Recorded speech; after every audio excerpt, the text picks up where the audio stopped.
Center for Congressional and Presidential Studies. Welcome to the School of Public Affairs Latino Politics Speaker Series. The series is sponsored by an Excellence with Impact grant from SBA Dean Barbara Romsek, so thank you, Dean Romsek. Our speaker today is Professor Aileen Cardona-Arroyo, who is a postdoc Latino Politics Fellow at the J.G. Tower Center for Political Studies at Southern Methodist University. At SMU, Professor Cardona-Arroyo is conducting research on Latino politics and immigration, teaching courses on Latino politics, and working closely with the Latino Center for Leadership Development in Dallas. Professor Cardona-Arroyo received her PhD in government from Cornell University. She just defended in October, so congratulations. Her dissertation, titled Framing Matters, Immigration, the Media, and Public Opinion, explores the way in which media coverage on immigration shapes the American public's policy views on the issue. In addition to Professor Cardona-Arroyo's ongoing research on media framing and immigration, she also conducts research on Latino partisanship, political participation, and public opinion. And the title of her talk is Persuasive News Coverage, Examining the Role of Media in Shaping Policy Opinions on Immigration. So, welcome. Thank you.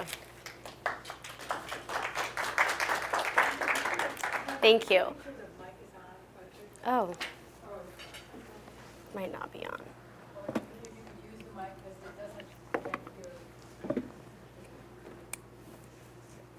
I think, is that on? Yeah. Okay, great. Well, first I'd like to thank everyone for being here on a Monday after Thanksgiving. It's a tough day to be at a talk. The title of my talk is Persuasive News Coverage, Examining the Role of Media in Shaping Policy Opinions on Immigration. And today I'll be speaking about the distinct media styles in which both anti and pro-immigrant political communities speak about immigration in the media, as well as how racial and ethnic identities, as well as partisan identities, play a role in shaping how people process information on immigration.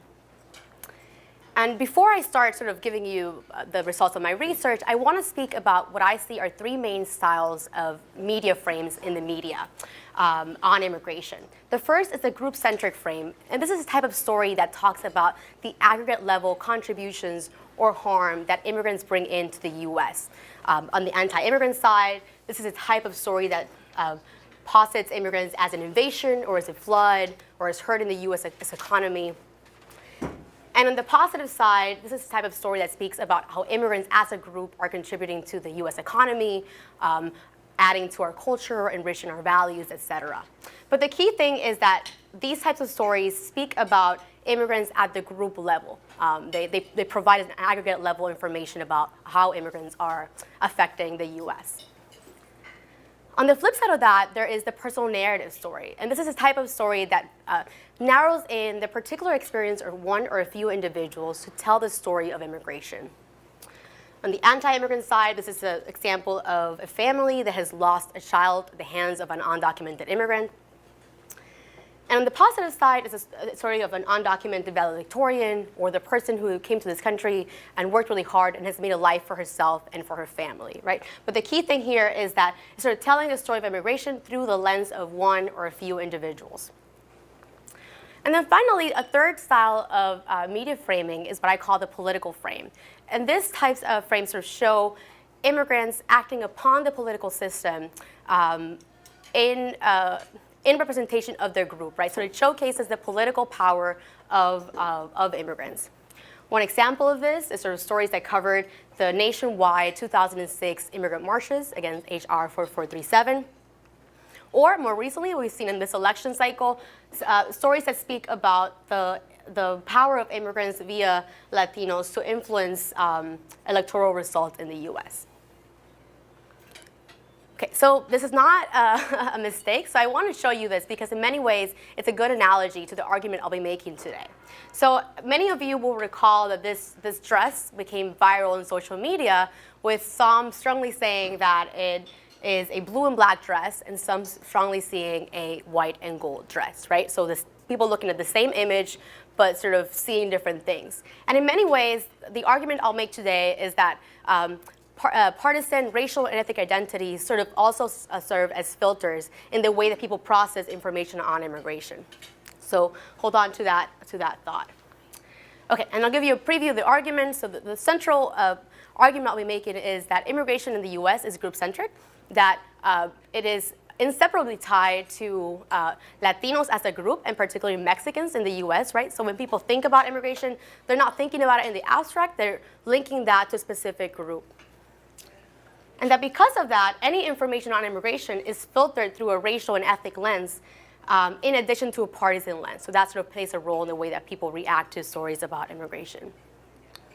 And the first sub-argument I'll make is that despite what people would assume, I'm arguing that group-centric frames are more persuasive than personal narrative frames in shifting public opinion. And I'll explain that with more detail later on, but basically what I'm arguing is that personal narratives are more easily dismissed of as exceptions because of the fact that immigration is conceptualized as a group-centric issue in the minds of most Americans.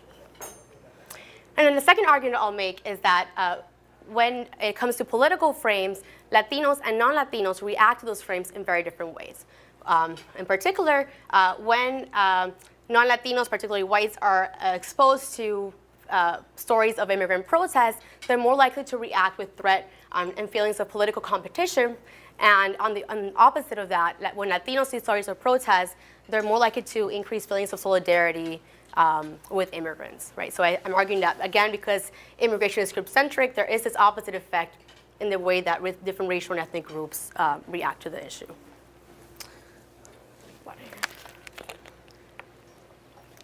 I'm having a Marco Rubio moment here. Okay, so this is sort of the organization of the talk. First, I'll talk about the dynamics of group-centric and personal narrative frames. I'll move on to talk about the effects of political frames, and then I'll speak a little bit about the policy and political implications, I should say, for political communicators on immigration. So first, I'd like to show you a little bit of the distribution of group-centric and personal narrative frames on positive and negative media coverage on immigration. So, and I draw from a content analysis of every immigration story published in the Washington Times and New York Times in 2006, 2010, and 2015. And I categorize them by whether the focus of the story is on a personal narrative or whether they're looking at immigrants at the group level. So on the positive coverage side, we see that there are slightly more positive group-centric frames when talking positively about immigrants, with 56% of stories having a group-centric focus. But a fairly substantial number of positive personal narrative-focused stories with up 44%, right? So pretty fairly equally distributed. However, when we look at the distribution of group-centric and personal narrative frames on negative coverage, we see a striking difference. So here, 84% of all stories that portray immigrants in a negative light are doing so at the group-centric level, while only about 16% of negative coverage is at the personal level. So what we see is sort of this asymmetric difference between positive and negative coverage, where negative coverage is overwhelmingly group-centric, while positive coverage is sort of more equally distributed between group-centric and personal narratives. Now, I'm going to argue that these are not just mere stylistic differences, but that they are politically consequential for public opinion on immigration. And I'll show you why, right? So I'm going to show you results from a 2014 original survey experiment, about 1,700 respondents, where I randomly assign exposure to one of four frames: a positive group-centric frame, a negative group-centric frame, a positive personal narrative, and a negative personal narrative.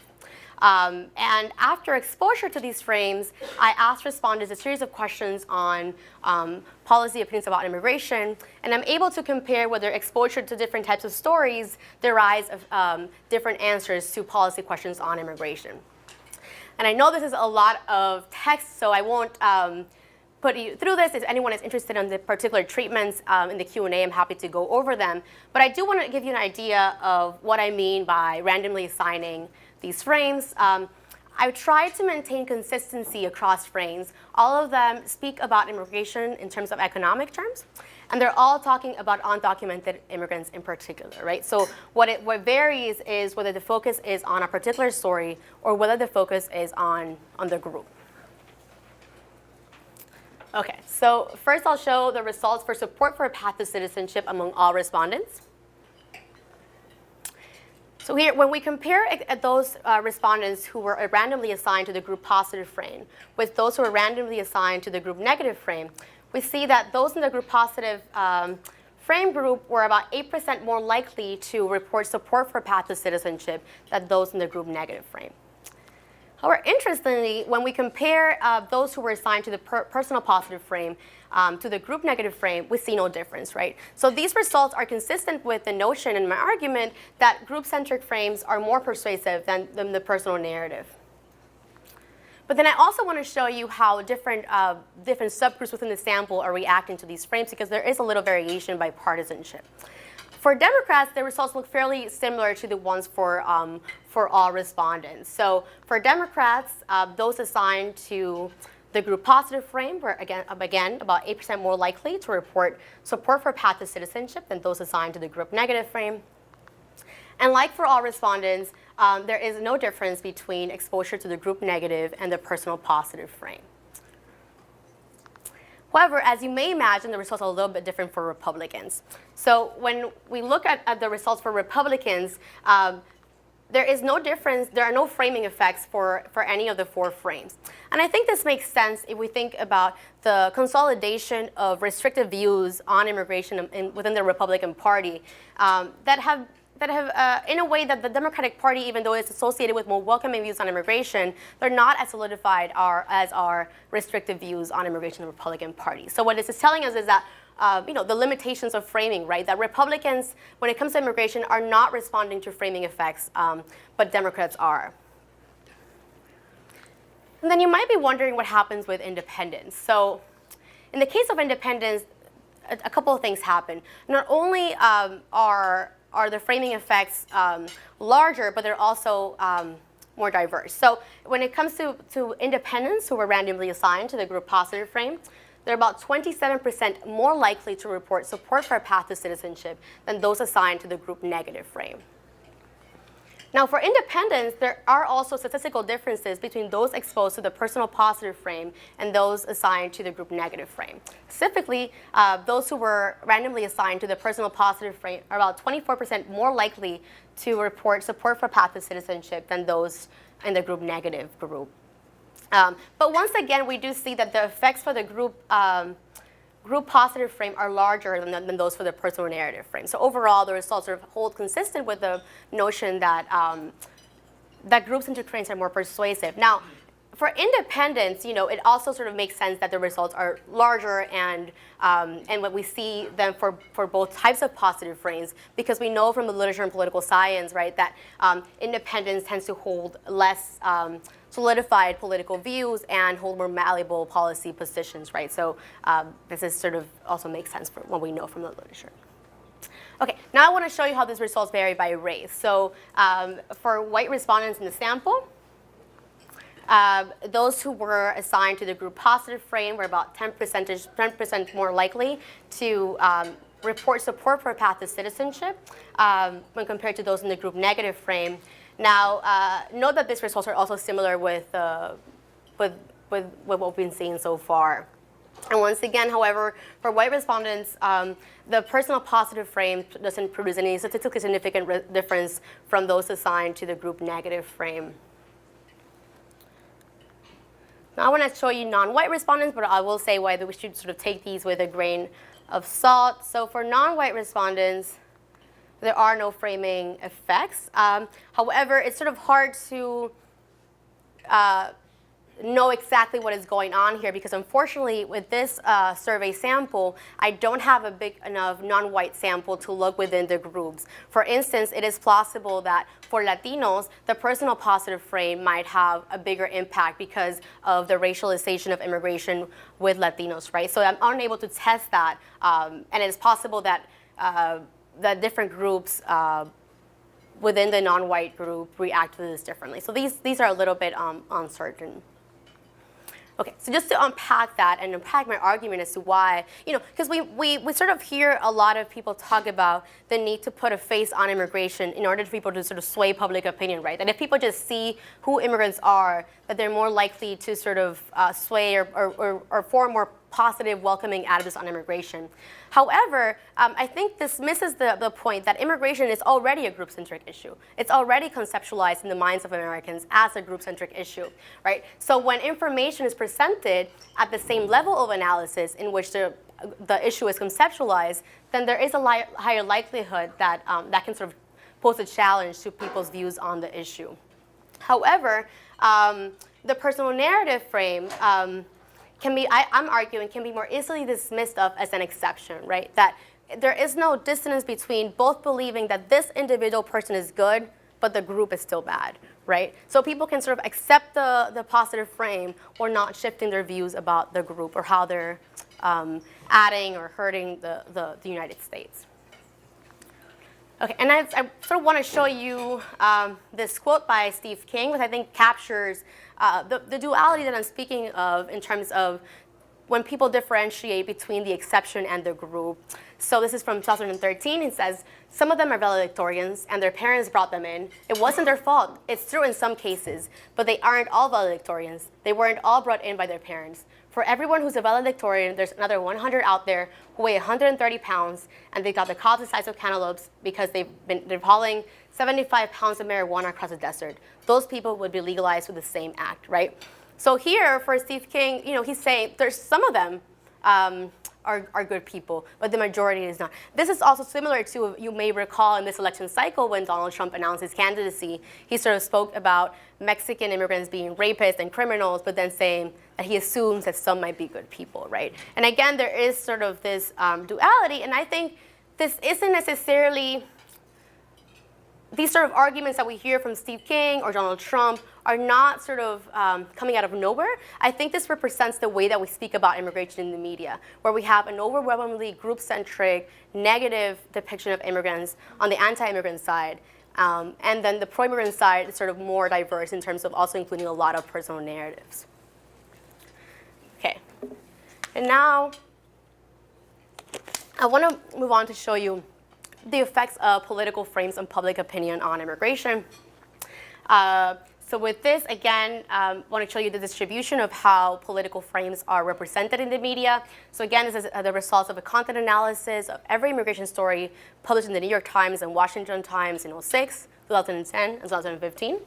And out of those articles, 30% of the New York Times articles have a story of immigrant activism or protest, while 27% of Washington Times articles do so. Right? One striking thing is that despite the obvious ideological differences between these two publications, they do seem to be covering instances of immigrant activism and protest at fairly high rates across the board. So that leads to the question, how does the public react to these stories? What effect do they have?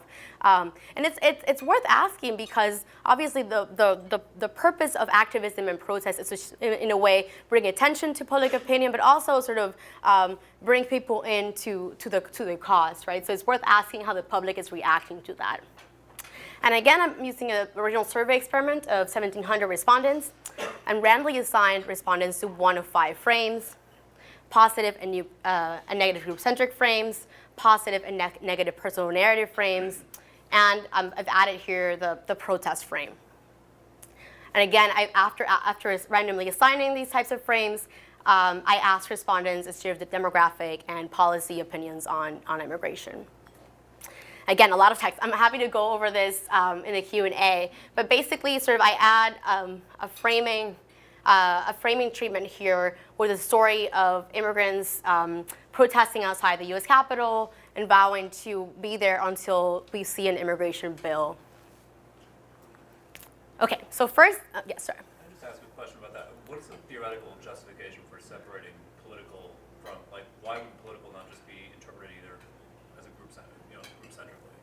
Yes, they're different because when I'm conceptualizing as a group-centric positive or negative speaks about what immigrants are contributing to the nation. A political frame, it sort of shows immigrants acting upon the political system via the ballot or via making demands upon government. So they're not necessarily speaking about whether immigrants are good or bad. They're sort of positioning immigrants as political actors.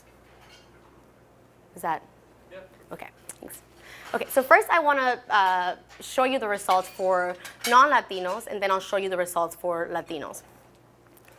So when it comes to comparing the effects of exposure to a protest story with those to a group positive story among non-Latinos, those who were randomly assigned to the story of a protest were 9% less likely to report support for a path to citizenship than those assigned to the group positive story, right? So we see at least that assigning to, those who saw the protest story were more likely to report more restrictive views on immigration. I should say that I'm only showing you the results for path to citizenship for time purposes, but I've also used other measures in my analysis, like support for the legalization of undocumented immigrants, and the results are hold across the board, which gives me confidence that this is not something random, but that it is actually capturing something that is going on.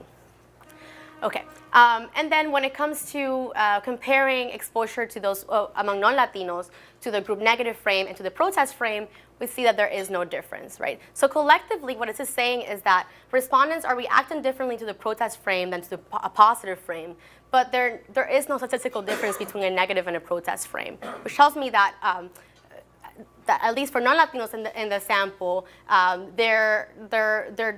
they're processing the protest story as a negative, not a positive. The results, as you may imagine, are different for Latinos. And for this part of the analysis, I used data from the 2006 Latino National Survey, which happened to be on the field before, during, and after the big immigration marches of 2006, right? So I'm able to take this as a natural experiment and comparing Latino respondents who were interviewed before the marches to those who were interviewed after the marches to see if the protest had any effect on their stated policy opinions on immigration. First, in terms of how it shaped the saliency of an immigration, so among Latinos who were interviewed after the marches, compared to those before the marches, they were 21% more likely to report undocumented immigration as the most important issue. When it comes to support for Dreamers, Latinos interviewed after the marches were about 5% more likely to report strong opposition to higher tuition rates for Dreamers compared to those interviewed after the marches. And when it comes to support for the immediate legalization of undocumented immigrants, Latinos who were interviewed after the marches were 14% more likely to report support for the immediate legalization of undocumented immigrants than those interviewed before the marches, right? So what we're seeing is sort of this opposite effect. In the survey experiments with a non-Latino sample, we see that protests are having sort of a negative effect and increasing restrictive views on immigration, while for Latinos, protests are having the opposite effect, or leading to more welcoming views on immigration. Okay, and again, I just want to unpack what this all means. And I sort of keep saying that immigration is a group-centric issue, but I think it's at the core of understanding how people understand new information on this issue. So because immigration is group-centric, I am arguing that members outside of the perceived target group members of the perceived target group are more likely to respond in solidarity with the issue, while people outside of the perceived target group, non-Latinos, are more likely to sort of see threat and political competition when exposed to stories of political protest or activism. Okay, and then this is sort of another quote by Steve King. But I should say before I read you the quote, I think this is in part consistent with several processes that we've been observing in American politics. There's been a gradual and consistent defection from white Democrats away from the Democratic Party towards the Republican Party. And at the same time that this is happening, there's also been sort of a consolidation or growing sense of Latino pan-ethnic identity. These two things are happening at the same time, and I think immigration is sort of partly at the front of this, and anyone wants to read more about this. Abrahano has a great book. Abrahano and Hajno have a great book they came out with called White Backlash, and it looks at how immigration is sort of shifting political alignments in the U.S. But anyway, but I do think that this sort of experimental work provides sort of the mechanism as to why we're seeing sort of the solidification of a Latino pan-ethnic identity at the same time that we're looking at gradual defection of white voters away from the Democratic Party towards the Republican Party. Okay, and this is sort of a quote by Steve King, and it captures how a lot of people saw the immigrant march in 2006, right? They saw people making demands that they shouldn't be making. So it reads, Rep. Steve King said his office had been flooded with angry calls about the recent marches. It is one thing to see an abstract number of 12 million undocumented immigrants, Mr. King said. It is another thing to see more than 1 million marching through the streets, demanding benefits as if it were a birthright, he added. I think people resent that. Right? So I think it's sort of capturing the negative reactions that for a sector of the American public, the marches had as a result of the protest. Okay, now I want to sort of talk about the summary and also implications for political communicators of this research. So the first finding is that group-centric frames are more persuasive than personal narrative frames. And sort of an implication of this is people are trying to sway public opinion on immigration, then focusing on group-centric information, I think is going to be a more effective strategy than the personal narrative. Now, I think for a lot of people this sounds counterintuitive, but a lot of people who are on the pro-immigrant side also have they're more empathetic to the cause of the immigrant, right? So I think it's one case when we assume that others will interpret political information in the same way that we do. And so at least for the general public, group-centric frames are more successful, a more successful political communication strategy. But then also, a second finding is that framing effects also vary by partisan and racial and ethnic identities, right? So partisan ID and race. So I wish I could show you all the results of my research, but in particular, I find that those who are moving or shifting in response to the frames are white Democrats and independents, but not white Republicans, right? So again, Republicans are pretty set in holding restrictive views regardless of what kind of information I presented them with. But for white Democrats, and particularly white independents, there is more room for a shift there. I think first, the first implication is that there is a limit to framing. People are not blank slates, and they receive information in relation to their existing political ideologies or ways of viewing the world. But also, in terms of knowing for political strategists or communicators, it's essential to know who your audience is and target those audiences that might be more easily moved. And again, employing a group-centric message is going to be an overall more successful strategy.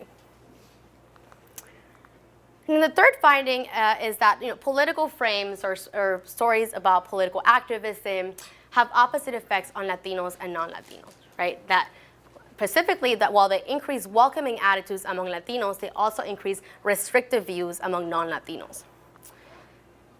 So I think the implications of this, again, is that you can't have one same message for all audiences because they won't resonate in the same way. And it's not a matter of shifting your message, but shifting the way that you package that message. So when speaking to, if you want to move immigration in a more positive light, when speaking to mainstream non-Latino white media, avoid framing immigration in terms of political competition.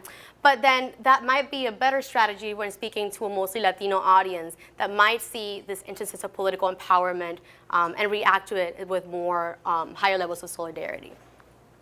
And then I sort of want to circle back to the dress, right? Because it's in American politics, we are, especially today, we do live in very polarized worlds, right? And the way that people react to political information is very much filtered through their own experiences and their own political views that may be racial, ethnic, partisan, etc. And so when people are looking at stories about immigration, whether at the group level, at the personal level, or as forms of political activism or participation, they're seeing that through very particularly different lenses. Thank you.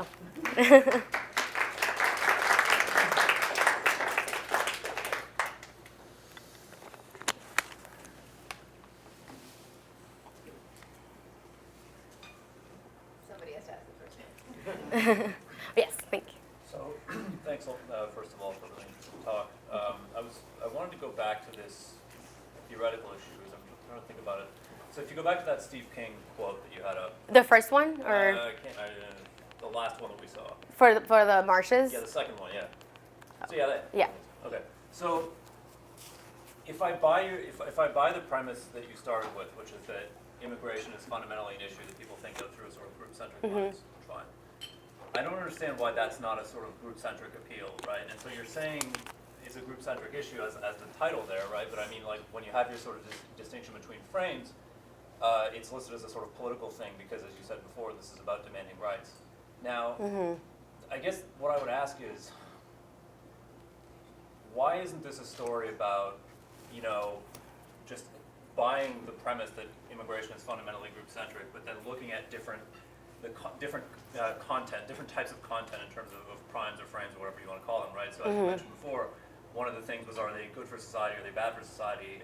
The other thing is, are they demanding political rights, are they not demanding political rights, right? I mean, like, so I could think of all of that within the context of a sort of group-centric reaction, and you don't seem to want to do that. You seem to want to separate out the group-centric stuff from the political stuff, and I'm just wondering what the motivation is for that.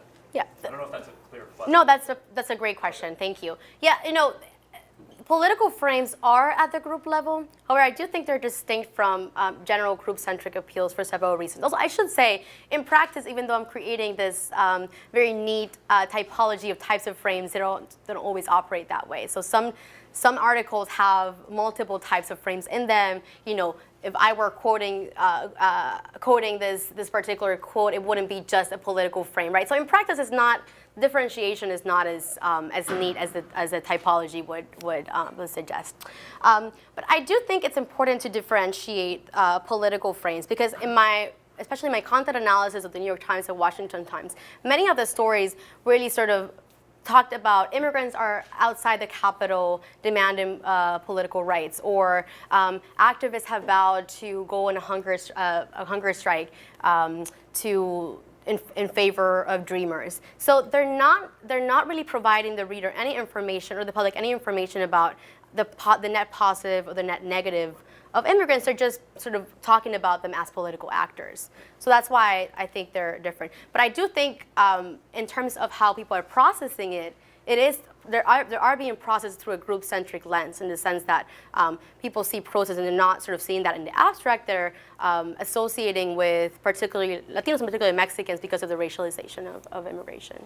So then, I mean, so we basically agree. So if I take that, you know, it makes total sense, right? But then this is a story about sociotropic framing in terms of consequences versus in terms of political rights. I mean, we're just arguing about labels at this point, right? Well, no, because then you have also the types of stories that are focused on the personal narrative, right? And those are actually pretty. So if I.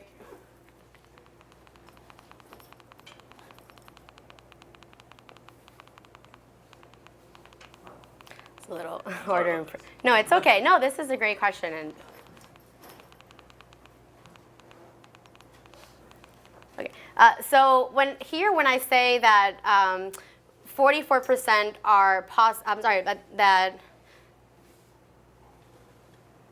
56% are positive group-centric, and that 44% are positive personal narrative. I'm only coding as personal narrative those stories that have no group-centric information in the article. Right. So this one is sort of encompassing those who have both.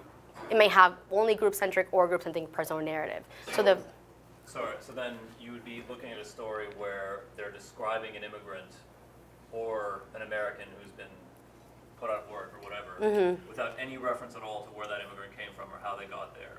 I mean, because that's the group-centric. No, they're telling this. No, not necessarily, because what I'm quoting as group-centric is when the specific information about immigrants are adding net jobs to the economy, or immigrants are enriching our culture in this way. So they're providing specific information to do that. The personal narrative may include information about where the immigrant is from, but they're not providing, they're just making a case about that particular individual story, not necessarily providing the group level information.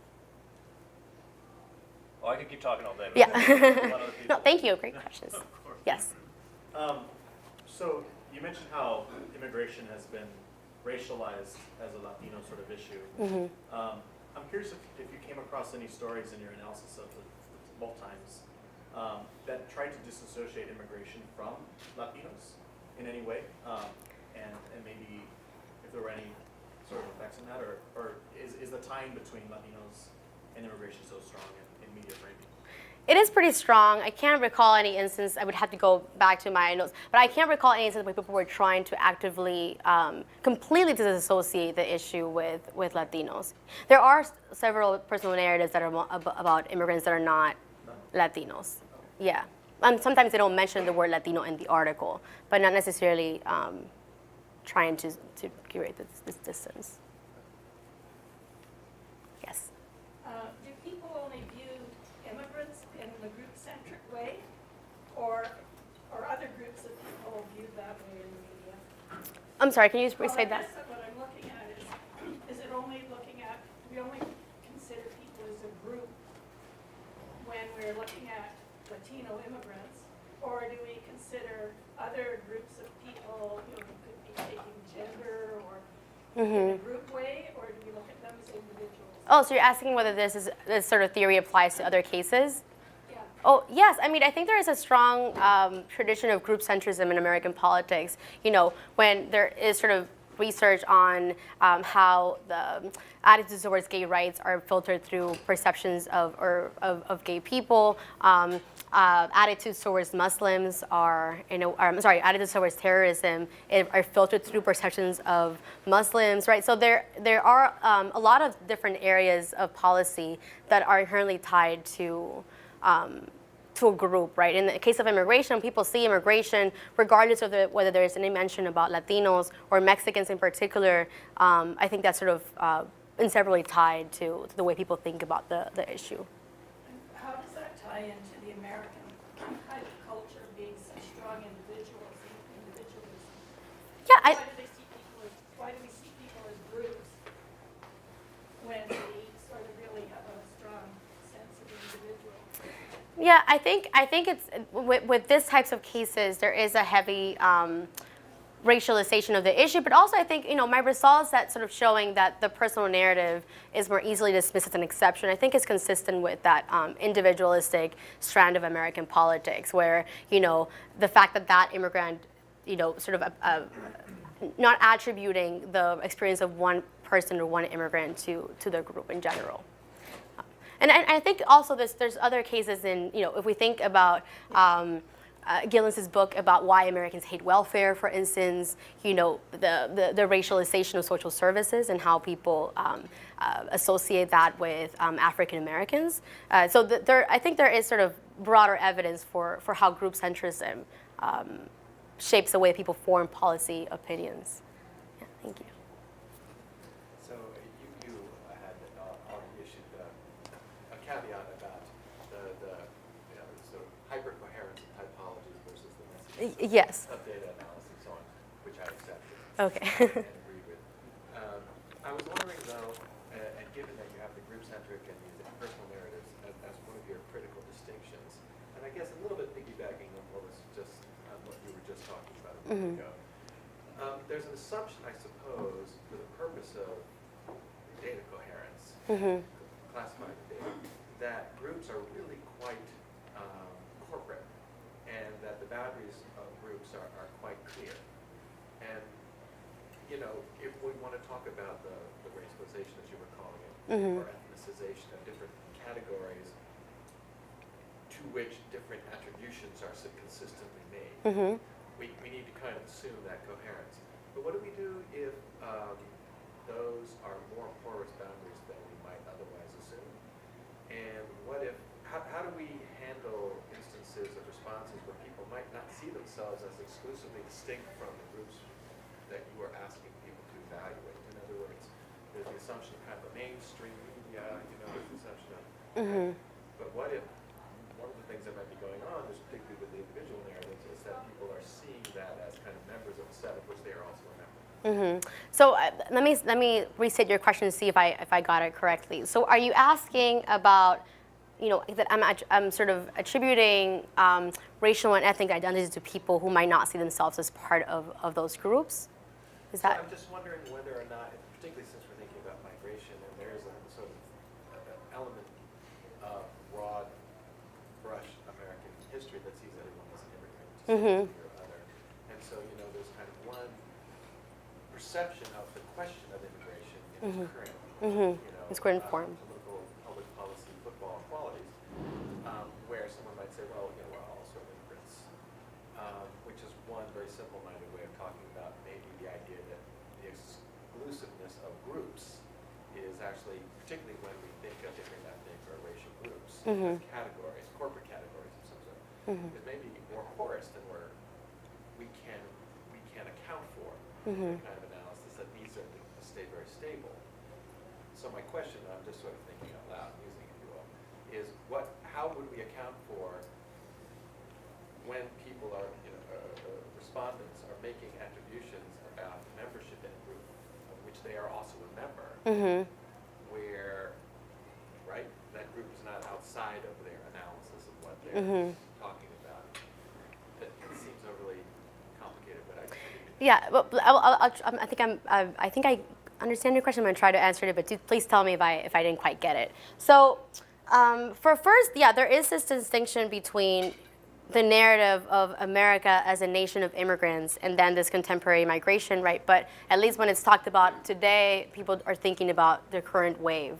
In terms of not seeing yourself, being part of the group, and not seeing yourself as part of the group, I think I have a good anecdote that catches this. I have a colleague who did field work in New York City after the marches.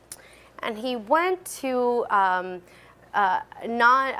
communities that were of immigrants, right, from other countries, non-Latin American countries, and sort of trying to see their thoughts on the marches and on HR 4437. And a lot of those people in this community said, well, I'm not an illegal. I just overstayed my visa. I didn't cross the border, right? So I think even for people who might be within the undocumented group, the narrative of the undocumented Latino or Mexican more particularly is so strong that that it's sort of making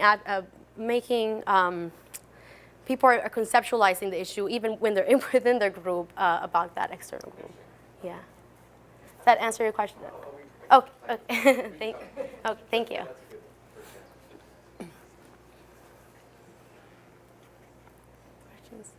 Oh, yes. I'll have another one then. Yes. So you mentioned that partly because of this issue, immigration, that there's an increasing panelization of Latino identity among different groups. And right, obviously immigration affects different sort of national origin populations of Latinos in the United States very differently. Mexicans experience in a certain way, Mexican immigrants versus maybe a Puerto Rican immigrant. And so I noticed that you took sort of three slices, 2006, 2010, 2015. I'm wondering if, what was sort of the evolution of that pan-ethnization that you may have saw in your data? Or maybe you could speak more just broadly to the processes that are happening sort of in the larger political environment that are creating sort of this pan-ethnic identity. And maybe to the extent in which this election showed that external forces are creating sort of this pan-ethnic identity, which has been the project of a lot of Latino activists for a long time. Yes, well, thank you. I think I sort of see two parts to your question. I want to show you an extra slide that I get to use. Okay. Sometimes I have extra slides and I don't get to use them, so it's very exciting. Okay, so I don't have all of the results for all the subgroups. But one thing you picked up on is sort of differences in a national origin, right? And this is sort of Mexicans, non-Mexicans. Mexicans because it's a group more heavily associated with undocumented immigration or immigration in general in the U.S. And this is sort of attitudes about or support for the immediate legalization of undocumented immigrants before and after the marches, Mexicans and non-Mexican Latinos. And they're all moving. And actually, I unfortunately don't have the graphs for this here, but if I were to show you by different subgroups, Cubans, Puerto Ricans, for instance, which are worth highlighting because there are the two groups that are sort of more unique within the Latino context, right? Cubans having a special refugee status upon arrival, and Puerto Ricans because they are the only fully native-born Latino group. And even for those groups, they're moving in the same direction as their counterparts. What is different is that Cubans and Puerto Ricans are starting at a lower support for legalization than Mexicans or Dominicans, for instance, right? But they're all shifting in the same direction, just their starting point are different. So Mexicans, Central Americans, Dominicans hold more overall more welcoming views on immigration even before the marches, and they go up furthermore. For Cubans and Puerto Ricans, they're starting off at a lower point, but still going up. In terms of, your second question was about the... So I guess sort of the larger, broader political environment, which is kind of encouraging this increasing panelization. Yeah, So when it's... people think of Latino politics as a coherent, sort of to your question about there's this corporate group and people sort of assume it exists as an entity, Latinos in the United States, while there are all these moving parts, different experiences with immigration. Yeah, and these sort of categories of Latino or Hispanic are really recent categories. Up to like the 80s, the census didn't even include a category for Hispanics. They were counted as white, right? So. And for a lot of people, even today, they don't see themselves by Hispanic or national or Latino identity, but they see more of themselves as a national origin identity. But partly because Cristina Mora has also a fabulous book on the making Hispanics, and sort of looking at how organizations like National Council of La Raza, media corporations like Univision, because of their vested interest in sort of enlarging the number of people that they serve, and that sort of also enriches for Univision more money, right? And for National Council of La Raza, they can apply for more grants, et cetera. So definitely, even today, to sort of speak about a Latino pan-ethnic identity as sort of across the board would be disingenuous. However, what we do see, and there's fairly well documented within the Latino politics scholarship, is that after the 2006 marches, there has been a rise in the number of people who self-identify as Latino or Hispanic. And moreover than that, even for those who don't identify as Latino or Hispanic, the Latino politics scholars have found that those who have a strong sense of national origin also tend to empathize with immigrants as well. So it is in practice more complicated, but in many ways it's sort of like if it's like a catch-all, right? Because we're sort of seeing, okay, the group is solidifying in terms of their political power or their ability to influence American politics because there is sort of a growing solidarity and pan-ethnicity, but at the same time, this isn't coming without a reaction, right? There is definitely a response from white Americans. In part is that sort of defection from the Democratic Party for the Republican Party. This past election, we saw also a rise in white turnout in states like Florida, for instance. So I think before the election, we were talking a lot about Latino increase in terms of turnout in Florida, but we're not looking at the fact that there was also a huge spike in white turnout in the state. So it's sort of these two things that it's hard to sort of bring them to piece together, sort of operate at the same time. Yeah. Do you see that as we're kind of doomed to that in the next few election cycles because of these changing demographics, and as the Latino community is demonstrating more solidarity and more groupness, if you will? Do you think that, like you pointed out, white America becomes increasingly threatened, is more likely to be threatened when they see that? And so do you think that obviously the demographic changes are going to mean that that white Americans will no longer be the majority within 30 or 40 years, or even 20 years, some say. So do you think that in the meantime, before those demographic shifts actually are in effect, do you think that we're just headed for more division and more retreat into this us against them type of dynamic? I think we will see a lot of that, especially in this next 4 years of sort of these divisions. But one thing I will say is that, again, sort of talking about Latinos as a group is complicated because in practice there are also regional differences. For instance, I have other work and research on how Latinos acquire partisanship, and I compare how local and state contexts shape that, right? So a Latino who is in a small town in Texas is acquiring partisanship in a very different way than a Latino in LA, in California, right? So state and local context matter as well. However, with your question of demographic shifts, one thing that I think hasn't been giving enough attention is the fact that, in 2012, Obama lost Texas by like 15, 16 points. In this election, he lost Hillary lost Texas by 9%, right? So I mean, it's still a big difference, but that's a big gap from one election to the other. And especially in a state like Texas, which is an integral part of the Republican electoral coalition, as we all know, in 2020, white Texans will no longer be the majority in this state. So we're quickly moving towards a different Texas, which would it's not going to change immediately for many reasons. First, the Latino electorate in Texas has lower turnouts than the general election Latino. So in 2012, about 10 percentage points less than the Latinos at the national level.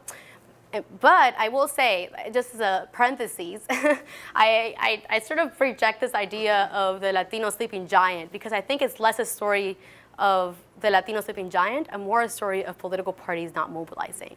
And in Texas, that's a perfect example. Neither the Democratic Party or the Republican Party is really investing any real on-the-ground efforts to mobilize Latinos. So I think this election shows that if we want Latinos to come out, it's not enough to give them someone to vote against for, but also give them someone to vote for, and that requires money and investment on the ground. So that's up to the political parties to invest in.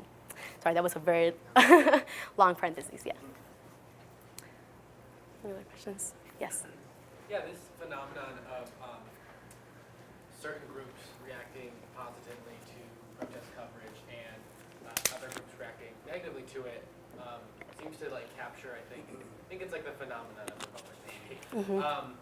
And I was just curious if you had read any literature that demonstrated a similar phenomenon around other issues, and especially issues that have been less dramatically racialized, I guess. Has it come up on other research?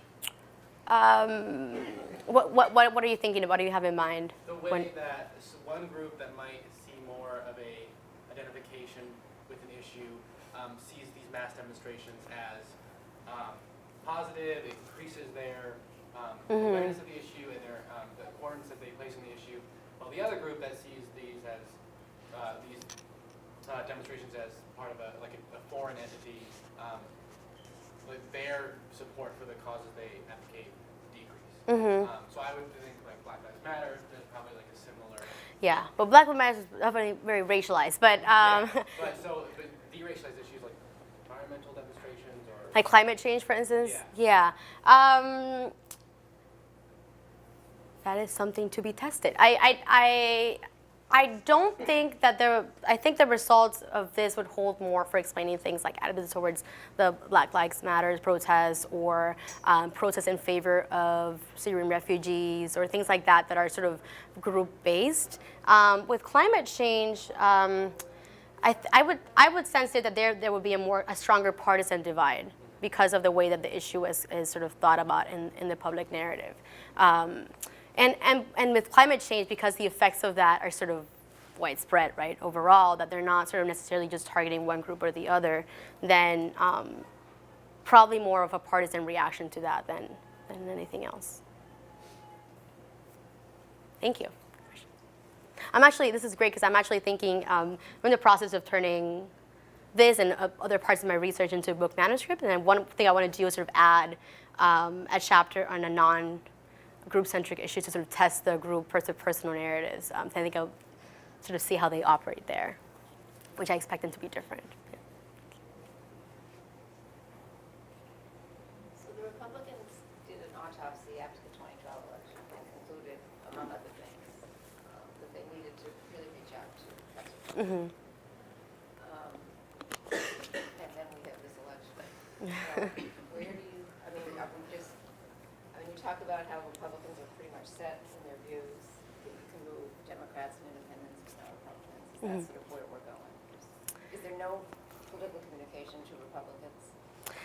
At least on immigration at the moment, I mean, of course, there are exceptions to that rule, but in terms of shifting the Republican public's attitudes on immigration, I think that's going to be a harder. But Trump did get the nomination and he did win the election, but he definitely wasn't the party's candidate. I mean, it sort of went against the idea that the party chooses, right? Because up to the very last moment, major endorsements were going to whoever was opposing Donald Trump in the GOP primary. So that's, I guess Republicans, well, I won't get into this specifics of this election. But, I think what this does tell us is that, we think about immigration in partisan ways, Democrats being more welcoming, Republicans being more restrictive. But it's sort of the racial ethnic identity cuts through that.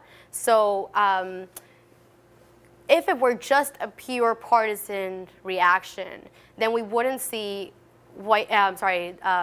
Democrats responding to framing effects. They would be responding similar to the way Republicans are responding. So I think the restrictive views on immigration are much more a part of the Republican public's ideology than is welcoming attitudes on immigration among the Democratic and then independent public. So I think that's why we see that shift.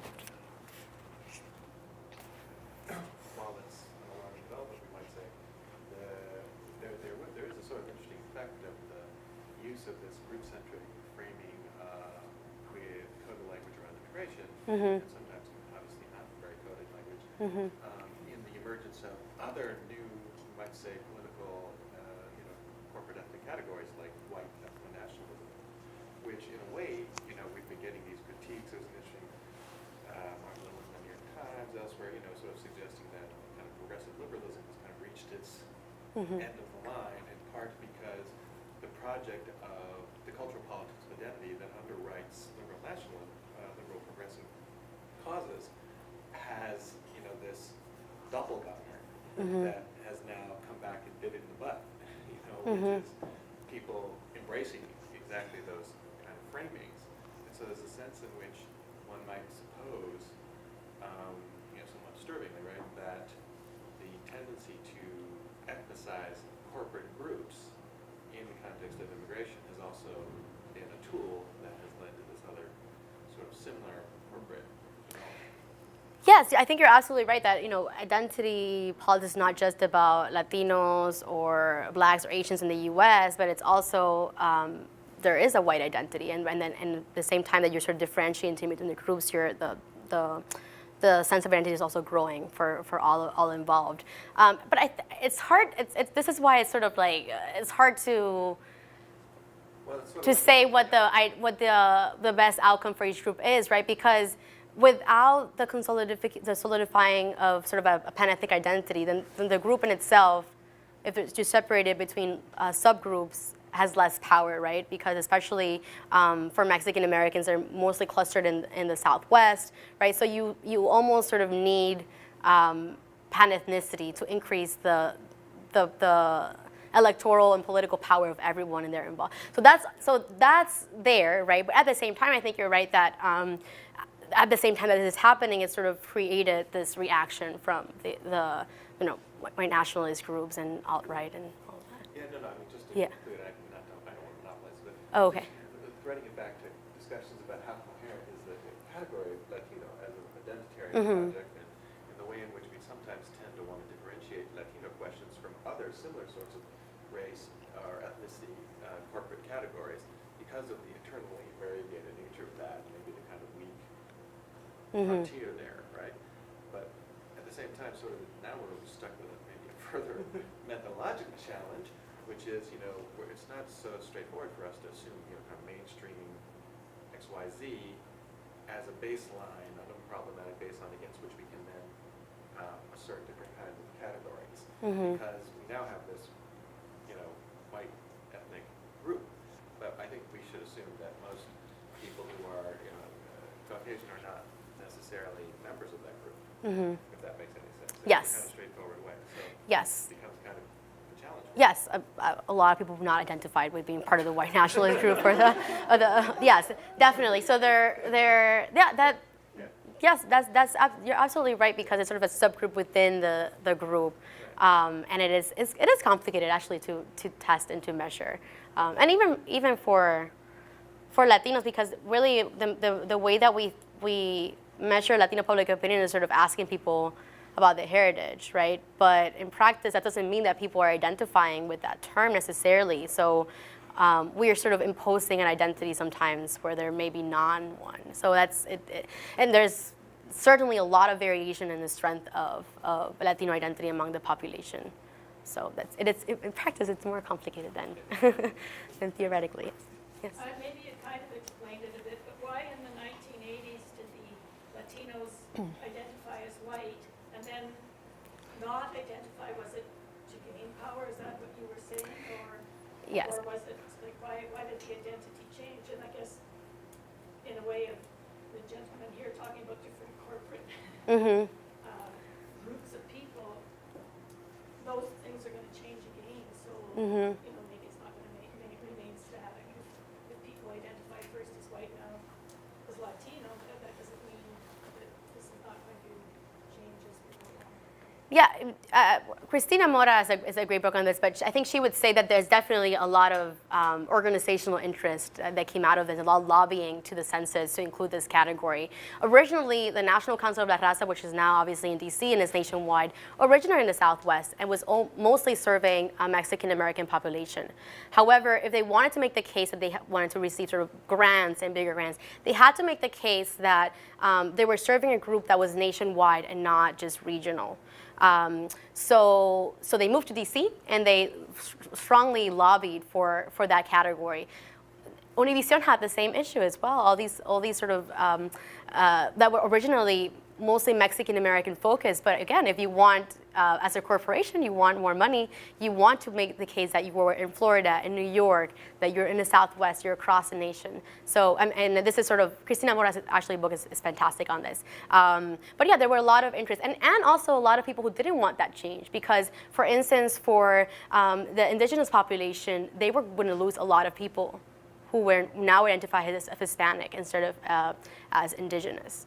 Right, so there was also pushback from other groups who didn't want to lose people from their own categories. So in practice, it was, and there's also a lot of talk about whether to, right, which name to call it, right? Hispanic is really the invention of the census in many ways. Like it is sort of not, didn't occur naturally as people self-identifying with it. It was a term that developed because the census thought it best captured the idea that people who come from countries who speak Spanish. Of course, that doesn't incorporate Brazil, which is captured by the broader Latino term. So all these things that are also used interchangeably, and they mean different things. So it's it further complicates the way that people are identifying us. Could I just add, because this is what my dissertation is focusing on. Oh, great. And, no, I think, you know, if you look back at some of the first Hispanic Latino organizations, if you call them that, like LULAC, founded in the 20s and 30s, there was an explicit tying of their status as Latin American descendant people also to whiteness, right? So that was their claim to sort of for political rights in the system. And so now, you know, then we kind of give really great history about how it's come to now, but, you know, there's some folks who are out there who think in the future we might end up seeing sort of a bifurcation of Latino identity between those who may see themselves as here, American, and aka white eventually, and sort of assume the role maybe honorary whites. This is like Bonilla Silva. The new racial order. The new Yes. racial order, Yes. And then this sort of large mass brown underclass of immigrant workers. So Yes. you know, these things are very flexible. They're Yeah. moving, and, Well, people experience their ethnicity in very different ways, Right. so it's also more complicated in practice. But I think you're right because there was also a lot of pushback, especially in a place like Texas, for instance. Like, you know, it's not that Mexican Americans in the state were first-class citizens, Right. but they were like, well, at least we're not black. You know what I mean? It was sort of this thing like, we may not be treated as white, but at least we're counted as that, which gives us some sort of standing in the state, which in practice it didn't operate that way, but that's how they saw it. Yeah. Oh, okay. I want to make one more comment. Yeah. because Now that they're doing a lot of the DNA research, if you go back to the first people, we all come from. So we all got African backgrounds in us, and pretty well people start doing their DNAs, which a lot of people are doing now through Ancestry.com. They're finding they've got multiple racial, ethnic groups within their own, whether they're white, black, whatever, they're multiracial. So it's kind of ironic that we're putting labels on people. Yeah, I mean, I think that sort of also drives home the fact that, you know, race and ethnicity are social constructs, right? They're not necessarily grounded on any sort of genetic differences between. And I think that's sort of in support with Bonilla Silva's book, which you just referenced with the New Racial Order, right? That race and ethnicity is not a matter of sort of, that's something that you can biologically determine, but rather how you experience the political system. And so Bonilla Silva would say that, for instance, darker-skinned Latinos will sort of form part of the new black group, or the new black, while other lighter-skinned Latinos who are better able to sort of be more indistinguishable from the white majority will form part of the new white. Right, so I think we are, in a way, and I would agree with him that we are sort of seeing shifts in the ways that we conceptualize race. Because for the longest time in the U.S., we sort of had this very strong white-black binary that certainly does not operate in today's world. It does not capture the complexity of racial and ethnic experiences. So maybe we're sort of shifting like Bonilla Silva says, a new racial order. Yeah, although what's interesting is that white-black binary has also been, one of the legacies of that has been our constant confounding of heredity with heritage and, biology with culture, right? And our tendency to want to see things in hereditary terms, right? To essentialize race down to the very bottom as something, some essential, right? We're still dealing with that, which is why Latino is such a confounding category for those lines. Yes. It does not fit.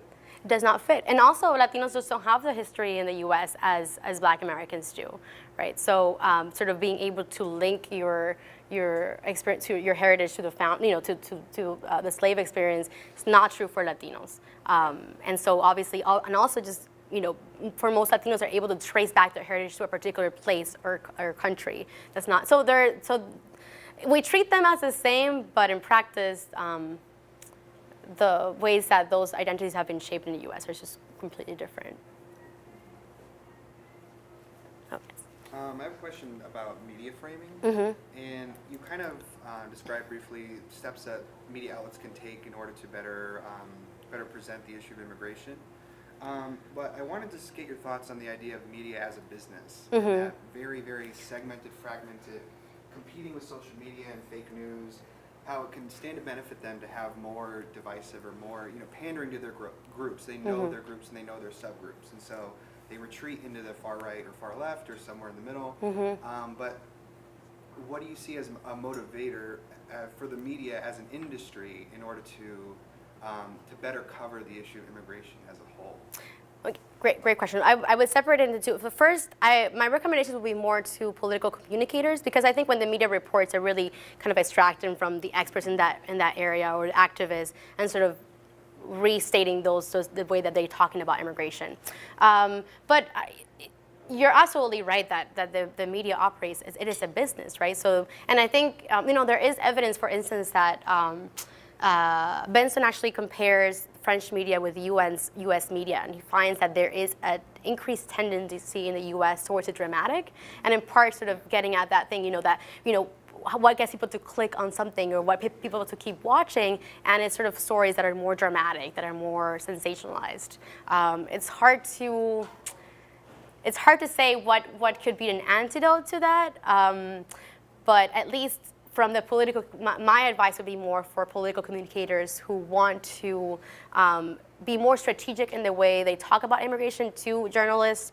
When they restate their arguments, they're done so in a more effective way. And in this case, especially, I think for me, it's pretty striking that the differences between negative coverage being so overwhelmingly group-centric, right? That it's sort of mostly group-centric, really. And the positive side, the story of the valedictorian can compete with the story of immigrants are flooding the borders and taking everyone's jobs. That sort of in the conceptualization of the policy implications, someone might feel empathetic with the case of this particular person, but afraid of what the group might mean for America.